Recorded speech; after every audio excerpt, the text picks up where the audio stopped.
Hello everyone, welcome back to the channel. I am Mad Capper. This is another video. Well, I mean, you can see what another video is on. It is the emblem, the logo, the branding, the call to action, one could say, of the small indie developer of mobile games with their first title, Godforge. Simon's going to tell us about his new favorite faction, Svarga. And so this is a blind reaction. Let's find out what Simon has to say.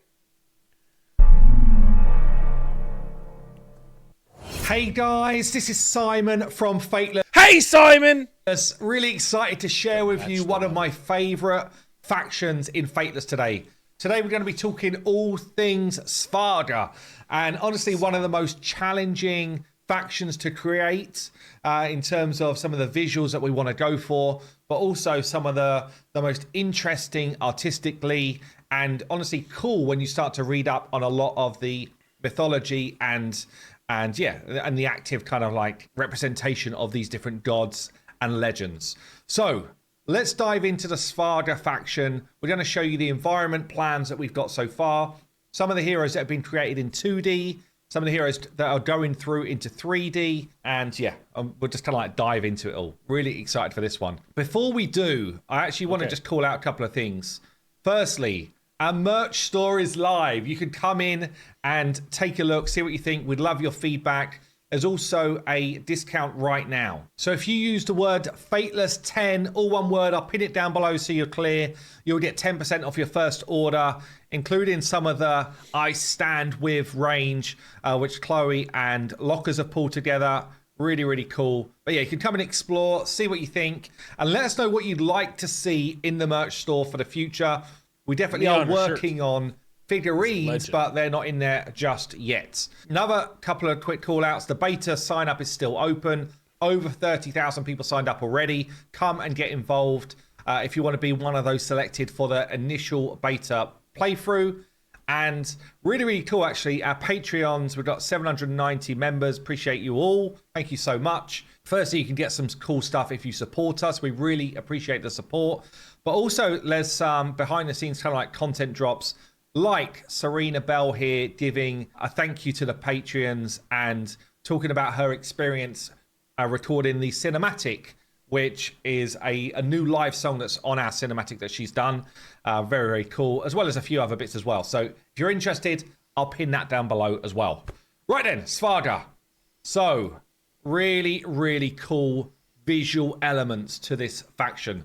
We've got That was one of the first concept arts I remember seeing is one of the backgrounds. I think I use it for some of my thumbnails. So welcome back. Although I feel like maybe they've added stuff to it. The different environment ideas and kind of like thumbnails that we've done, which you might have seen in the past.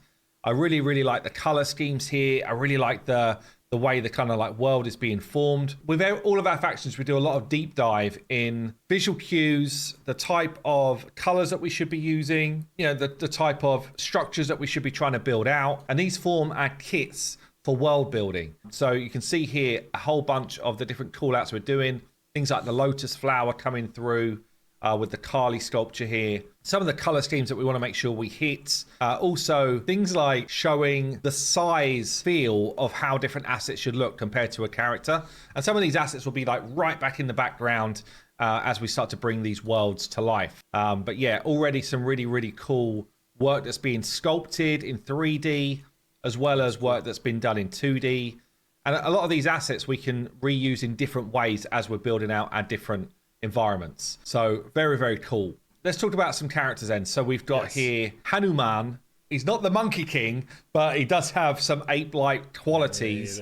So we kind of did some original, like concepting. Dane, in his style, did some really cool sort of draw over work and gave some references actually of, other art styles that we like that could kind of fit this character. So I actually pulled out Dalsim here from Street Fighter. Blast from the past for me, seeing this one. Really, really cool. And then we end up with our final concept here. Again, a number of different things called out from mood boards in terms of some of the visual styles that we want to hit, some of the different sort of ornate pieces that we want.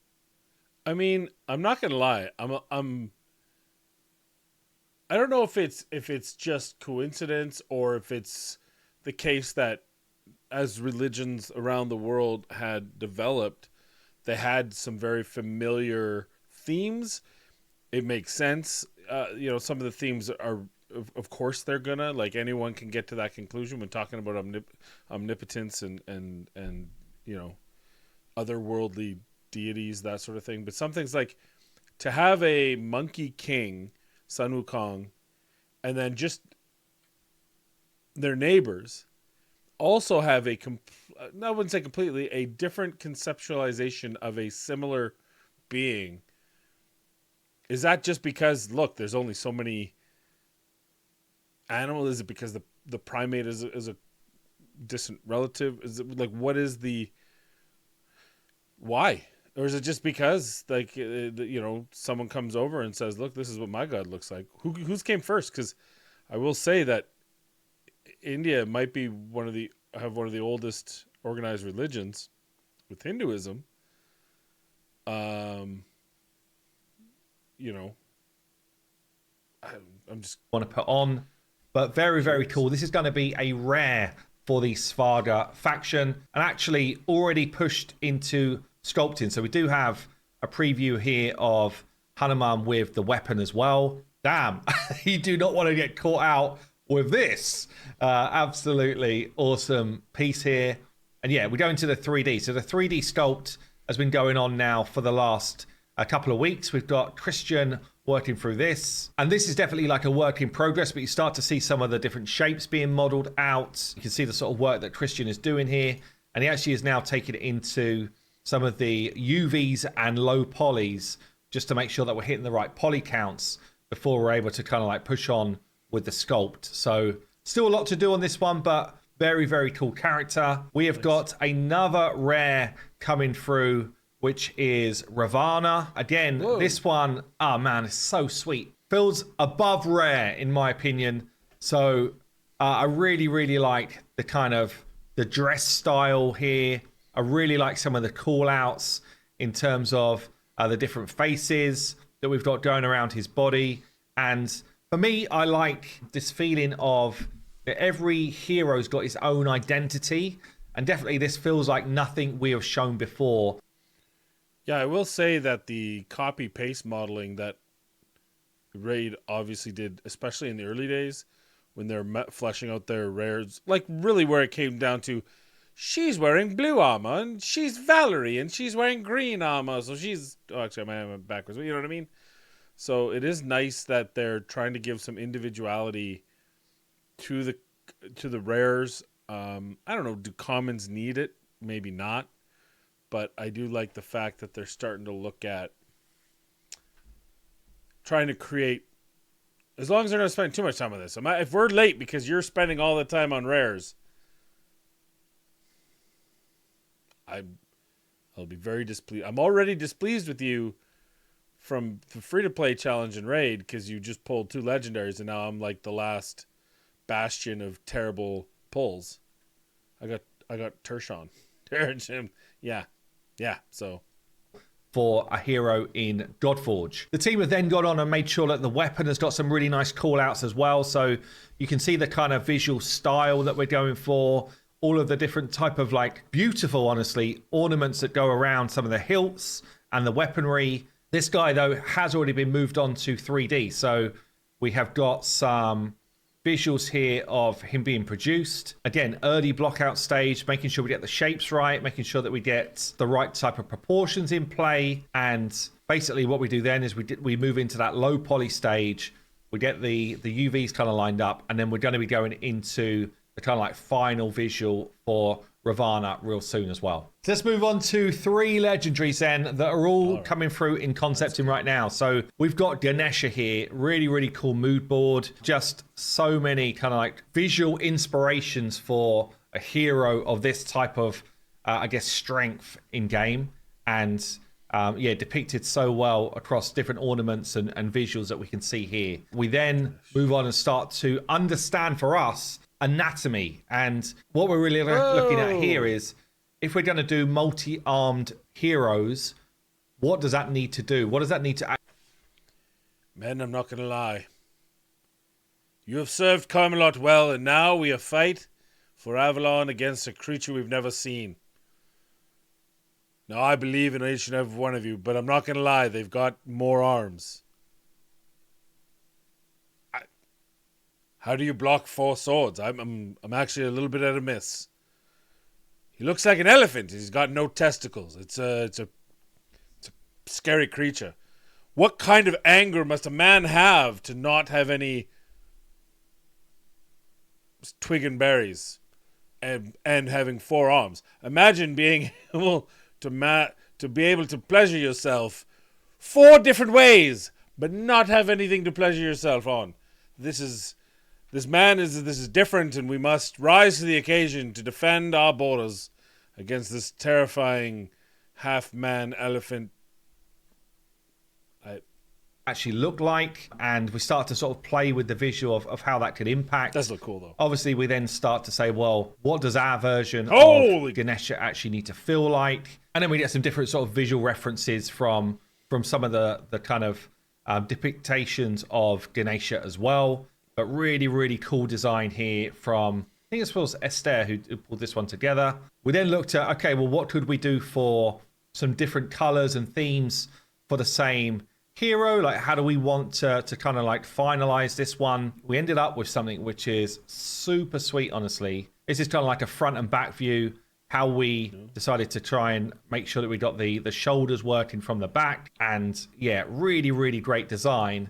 But then also, how would we actually animate and pose a hero like this? So again, looking at this kind of like almost more meditating, off the ground, levitating type of vibe with this hero. And then we got the sort of final image here with an axe, where we got the lotus flower in the mix as well.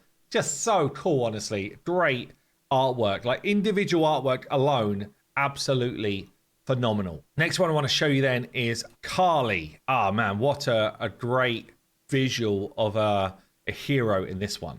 Like, absolutely brilliant work. Again, like, as I say, this is probably my favorite faction for just outstanding artwork, outstanding visuals, really different type of faction from anything we've seen so far.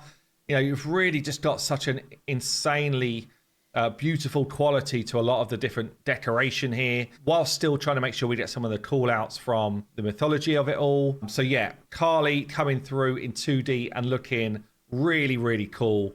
And then the final one I'm going to show you here today is Shiva, where we've gone through a number of different kind of like iterations. So for Shiva here, we're basically trying to get the surreal type of vibe of Shiva, but knowing that there's a lot of power behind what he's able to do. So you can see this kind of like full version here with the kind of like the halo disc, grabbing some of the different elements from story, like the snakes here entwined. We also see that on the front as well. Just so good, honestly. Really, really love this. And then we're exploring at the moment some different ideas for weaponry as well. So we've got kind of like the drum and the wooden vibe here. Got another one here, just again with some different sort of call outs. So again, would love to understand your feedback on some of these designs down below. What's your favorite one? Who do you hope we get from this mythology? And well, probably Shiva. Oh, yeah, that is going to be it for this video today. Don't forget merch. There we go. I wanted to get. This is what you get for pulling double gold. You get to look stupid. You get a stupid pause. So I think that visually speaking, this is probably the faction with the most potential. Probably my favorite is still going to be the is it Shinto? I don't remember what they called the faction. I feel bad. The Asian faction. It's not you, it's me. I have terrible memory. That's kind of I love that mythology, right? And I love to see how it's going to play out in your game. This one's going to probably be the most visually compelling, because if you have ever looked into Hindu culture and their gods and the stories behind them, they get freaky. They got multiple arms. They got astral planes. They got many of them, not just one. They've got just really cool color palette. that I think is really going to play well in a game like this. And there's something inherently sexual is not the right word, but like appealing to some of the gods, and there's that sort of world, kind of like their version of their version of an Aphrodite type thing. They've got so I think you're going to find really visual appealing characters out of this. Some really fantastical ones too. Some crazy looking ones. If a non-penis, obviously that was probably just censored. I assume they didn't draw an anatomically correct elephant man, but I mean, just that sort of thing is cool to me. And as you go forward, I'm looking forward even more to seeing it. So that's with me. What do you guys think? You like are you going to be trying this game? Are you going to be jumping into Godforge? Are you signed up for the beta? If not, I mean, please do. And if you are, or even if you're not, why not? Because you're obviously in this channel because of Raid Shadow Legends. So what is it that you feel is missing? Now's the time to mention it. They're going into beta in 3 months, 4 months, 5 months, and 6 months, 7 months. Who knows? And there's still time for them to pivot, to adopt, to change, to modify. I don't think this is like an open beta, like where we're just stress testing precursor to playing the game. This is a chance to really work out kinks, bugs, and garner feedback and support. I suspect it'll be at least a year. My hope is that it's a little longer than a year, the beta, before they go to like a beta 2, an open beta, and like a final call, which they'll do for X months, and that will probably be persistent state. I'm not quite sure. I mean, this is just speculation. So I'm really curious as to what people are starting to think about this game and what they see and what they like. Do you think this could be a driver to appeal to those who like the concept of Raid Shadow Legends but don't like the practice of some of the things, the scope of the game? It is notoriously long to play daily for just a mobile game. We're not talking AFK mobile. Like, I mean, it can take me less than an hour for both Watcher of Realms and King Arthur. It can take me less than an hour to complete dailies. This to complete but then there's advanced dailies, and then there's several weekly tasks now. It takes you've got Doom Tower, you've got the Cursed City, you've got so many different aspects to raid. Is this going to meet that goal of that balance? What is it you're looking for? If you're playing Raid right now and you're looking for a second game, or you'd be interested in trying something that's fresh and new, or you're just upset with something, whether it's Plarium, whether it's the time, whatever it is. I'm just curious. I'd be curious to know and understand where you're looking at with this game. And most importantly, Jesus, Simon, it doesn't look right. It really doesn't. I don't even want to talk about it. Yeah, that's all I have for you today. So I want to thank you for watching. We'll see what happens in the next Godforge leak. See what we can get out of Simon in the following week. So thank you for watching. Appreciate you. Please be kind, be safe, and we'll see you in the next video.